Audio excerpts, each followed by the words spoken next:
La réglementation sur les marchés publics est souvent décrite comme une boîte à outils. Il est vrai qu'elle comporte un grand nombre de dispositifs qui peuvent apporter de la souplesse à l'acheteur. Toutes les formes de marché ne se prêtent pas à tous les projets. Pour rénover une école sur plusieurs années et conserver la souplesse de réaliser les travaux en plusieurs fois, par exemple le rez-de-chaussée la première année, puis l'étage la deuxième année, sous réserve du vote des crédits, un service va conclure un marché à tranche optionnelle.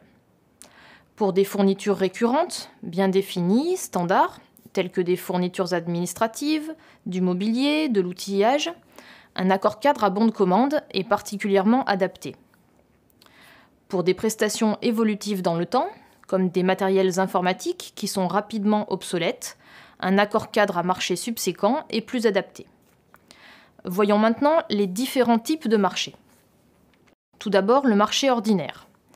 Le marché ordinaire fige un certain nombre de caractéristiques, l'objet, la quantité, la qualité, la durée, le délai d'exécution ou de livraison. Il n'est donc pas adapté à tous les cas de figure. En revanche, il peut être utilisé lorsque le besoin est parfaitement connu et ponctuel. C'est le plus fréquent dans les marchés de travaux, de bâtiments ou de génie civil. Ensuite, les marchés fractionnés.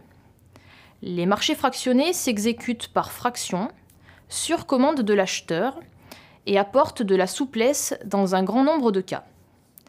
Les marchés fractionnés sont, d'une part, les marchés à tranches optionnelles, on disait tranches conditionnelles avant 2016. D'autre part, les accords cadres. Commençons par les marchés à tranches. Les marchés à tranches permettent de découper la prestation en plusieurs parties.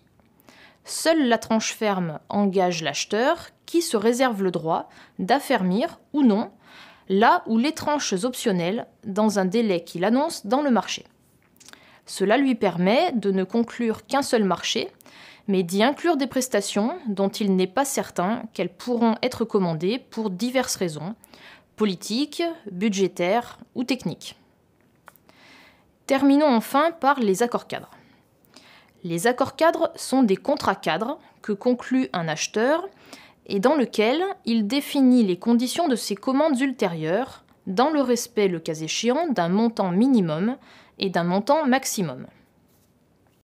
Il existe plusieurs catégories d'accords cadres. Ils peuvent tout d'abord être mono-attributaires, c'est-à-dire conclus avec un seul titulaire, ou bien multi-attributaires, c'est-à-dire conclus avec plusieurs attributaires. Ils peuvent ensuite être conclus à bon de commande ou à marché subséquent.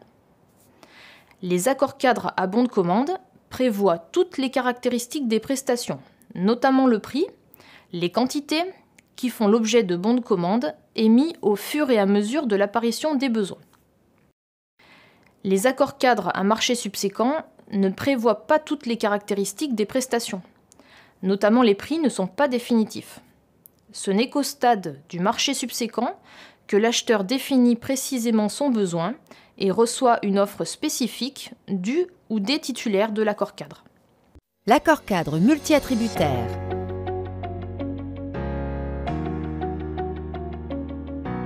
Dans un accord cadre à bon de commande multi-attributaire, l'acheteur envoie ses bons de commande en application des stipulations contractuelles, notamment les prix, à ses titulaires à tour de rôle selon des modalités et une répartition elle aussi définie au marché. Dans un accord cadre à marché subséquent multi-attributaire, l'acheteur envoie un projet de marché subséquent au titulaire de l'accord cadre dans lequel il a précisé son besoin. Les titulaires sont remis en concurrence et renvoient une offre.